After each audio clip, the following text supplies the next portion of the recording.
Estamos tratando das várias investigações que apontam a penetração do PCC em vários setores da sociedade, inclusive financiamento de campanhas eleitorais. Querem eleger muitos dos seus para câmaras municipais e até prefeituras. E, além disso, é investigada também uma possível infiltração do primeiro comando da capital no esporte. Segundo o ex-diretor de futebol Rubens Gomes, conhecido como Rubão, o crime organizado já estaria atuando dentro do Corinthians. Sim, o clube, Esporte Clube Corinthians Paulista, talvez um dos mais populares clubes de futebol do Brasil, maior torcida aqui de São Paulo. Essa é uma informação que surpreende, não se falava disso há alguns anos. Se sabia, claro, que o PCC tinha muita força em algumas áreas em especial. Agora, clubes de futebol, essa é uma novidade para muitas pessoas. Você, Cristiano Beraldo, PCC estaria atuando dentro do Corinthians, um dos maiores clubes do Brasil, certamente do mundo. Qual seria o objetivo da facção criminosa? Se utilizar do clube para lavar dinheiro, talvez, possivelmente? O futebol envolve dinheiro, envolve paixão, envolve influência, né? Envolve muitas coisas. E o Brasil foi testemunha disso, né? Os estádios da Copa estão aí para não nos deixar mentir. Dinheiro público escorrendo aos bilhões para reformar e construir estádios absolutamente inúteis em alguns casos e simplesmente pelo prazer e pelo benefício de obras superfaturadas, como foi o caso do Maracanã. Agora, a gente tem dois lados dessa influência do PCC, Caniato, na vida cotidiana brasileira. Um desses lados é essa influência que se dá através de clubes que ainda não são, né, não têm administração profissionalizada, aspectos da vida onde o crime organizado consegue, na base de muito dinheiro, comprar o seu espaço em determinados lugares que permitem que eles continuem cometendo os crimes, sobretudo o tráfico de drogas. Mas tem um outro lado que aí eu queria falar com a nossa audiência. A responsabilidade que cada um de nós temos em relação ao nosso voto. Não adianta a gente simplesmente ficar aqui reclamando e vocês aí concordando, se lamentando diante da realidade que o Brasil nos impõe hoje em dia.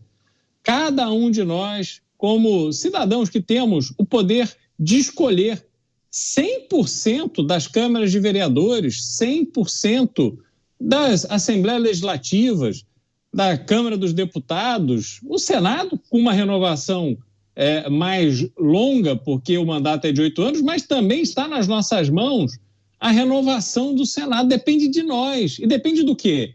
Que a gente dedique o nosso tempo para estudar o perfil de cada candidato, que a gente não entregue o nosso voto ao acaso, achando que pouco importa, é tudo igual. Esse aqui falou bonito. Esse aqui é da TV. Eu vi lá no programa XYZ, está fazendo o maior sucesso, tem muito seguidor na rede social. Eu vou votar nesse aqui. Não pode ser assim. As pessoas têm que ter consciência do poder do voto. E, sobretudo, as pessoas têm que ter consciência do seu papel, depois das eleições, de cobrar aqueles que foram eleitos. Mesmo que você não tenha votado naquele que foi eleito, ele representa a sua comunidade, a sua região, o seu bairro, a sua cidade, e você tem todo o direito de cobrar. Aliás, não é só o direito, não, você tem o dever de cobrar. Então, não podemos nos eximir da nossa responsabilidade. Conclamo que toda a nossa audiência, a partir dessas eleições, vote com absoluta consciência, que seja crítico para escolher os seus candidatos, sabendo que, mesmo se você achar que não faz diferença, pode ter certeza que para o eleito, com o dinheiro do PCC, fará toda a diferença. E nós é que vamos pagar essa conta. Então, não abra mão disso. Seja atento, vigilante, desconfie e tenha convicção no seu voto. É isso aí, voto consciente com responsabilidade, importante recado do Cristiano Beraldo. Você, delegado Palumbo, essa conexão da facção criminosa com o clube popular de futebol, o que poderia explicar essa ligação? O fato de um clube desse movimentar cifras altíssimas, isso facilitaria talvez um processo de lavagem e ocultação de valores? Eu penso que seria exatamente isso, lavagem de dinheiro, né? Porque ele pode colocar, investir num jogador de base, esse jogador vai vingar, ele começa a pagar salário, começa inclusive a colocar um empresário que abocanha parte disso e depois ele acaba fazendo o que eles querem, né? Agora, a gente tem que lembrar o seguinte, esse estádio, ele custou 1 bilhão e 200 milhões de reais. Hoje, o Corinthians deve para a Caixa Econômica Federal 706 milhões de reais. Na Zona Leste, onde está localizado o campo do Corinthians, é um dos locais de São Paulo que mais tem deficiência na parte da saúde. São hospitais sobrecarregados, como, por exemplo, Tito Setúbal e Planalto, Santa Marcelina, Hospital Geral de São Mateus. E se a gente for lá qualquer dia da semana, vai estar gente saindo pela janela, gente no corredor, gente sofrendo, gente sem atendimento. Quantas unidades básicas de saúde, quantos hospitais poderiam ser construídos com esse dinheiro? Dinheiro que dificilmente vai voltar para as mãos da sociedade. Você, Mota, queria também pedir sua reflexão sobre essa investigação que aponta uma possível ligação entre uma facção criminosa e um clube de futebol muito popular. Claro que a gente precisa aguardar os desdobramentos, o avanço dessa investigação, mas claro que é uma sinalização que preocupa também.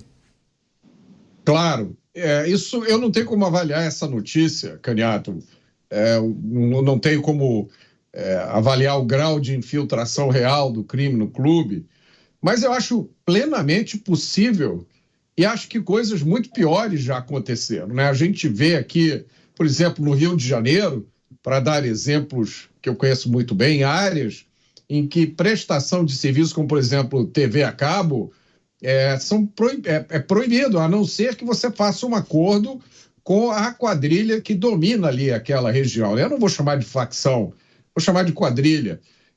Outro dia eu conversava com um amigo e ele me disse o seguinte, ele trabalha como gerente comercial em uma empresa que faz distribuição de produtos de panificação, de confeitaria. Ele disse o seguinte, Roberto, tem algumas áreas aqui no Rio que são dominadas por milícias. A milícia, facção, toda a mesma coisa. Ele disse o seguinte, nessas áreas, a gente não pode entregar os nossos produtos. Lá só entra uma determinada distribuidora.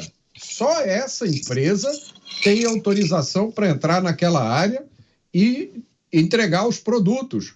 E esses produtos que são entregues por essa distribuidora, eles têm um imposto que a facção coloca. A facção, a milícia, tem um a mais que é colocado. E esse dinheiro, essa taxa extra, é repassada aos bandidos. Então, dentro daquela região, todos os produtos daquela única distribuidora se tornam mais caros. E aí eu pergunto a você, Caniato, como é que a gente convive com isso? Porque isso aí provavelmente não é segredo. Se eu sei disso, muita gente deve saber disso. Como é que o país aceita um troço desse? Como é que isso não é considerado um atentado à democracia, uma violação da soberania nacional? Como é que o aparato do Estado não age imediatamente para parar com um negócio desse?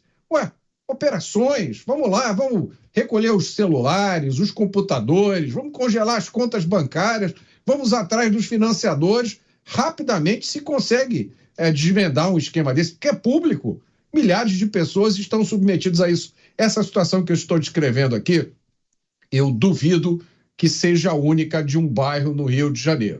Com certeza se reproduz pelo país inteiro. E a gente tem que perguntar quais são as prioridades desse país. Como é que o Estado brasileiro está reagindo a esse estado de coisas? Será que a descriminalização dos famosos 40 gramas de maconha vai melhorar ou piorar essa situação? Isso é que a gente tem que se perguntar. Onde é que estão as nossas prioridades? Nós vamos esperar até o momento em que todos os setores da nossa vida estejam dominados pelo crime? Até o dia que o crime vai bater na sua porta e você, independente de onde você viva, vai ter que pedir licença ao crime organizado para sair da sua casa? É hora da gente parar e pensar nessas coisas. Os pingos nos is, nesse tema de abertura, a gente tem repercutido as informações sobre investigações da Polícia de São Paulo, mas principalmente do Ministério Público, que apontam o avanço do PCC em alguns segmentos da sociedade, mas também nas eleições municipais. A facção estaria dando apoio para alguns candidatos, especialmente da região metropolitana, do interior de São Paulo. Há informações sobre Mogi das Cruzes, uma cidade que fica no Alto Tietê, região do Alto Tietê, para além da região norte da cidade. Também cidades do interior, região metropolitana e muitas cidades do litoral sul de São Paulo, por conta de uma relação com o Porto de Santos. Até a gente discorreu sobre isso há alguns programas. Teve aquela operação realizada pela Polícia de São Paulo no município do Guarujá. Há uma grande presença de integrantes do PCC no município do Guarujá, mas também em várias cidades do litoral sul, Baixada Santista, Santos, São Vicente, Praia Grande, Mongaguá, Itanhaém, Peruíbe. Há vários relatos e também operações que indicam a presença de integrantes do PCC nessas cidades do litoral sul. Enfim, mas em destaque, essa questão que envolve as eleições municipais e também o monitoramento dessas cidades do interior, como Mogi das Cruzes, outras cidades da região metropolitana e também do interior de São Paulo. Claro que a gente vai seguir monitorando essa situação que envolve a presença do PCC no interior e na região metropolitana.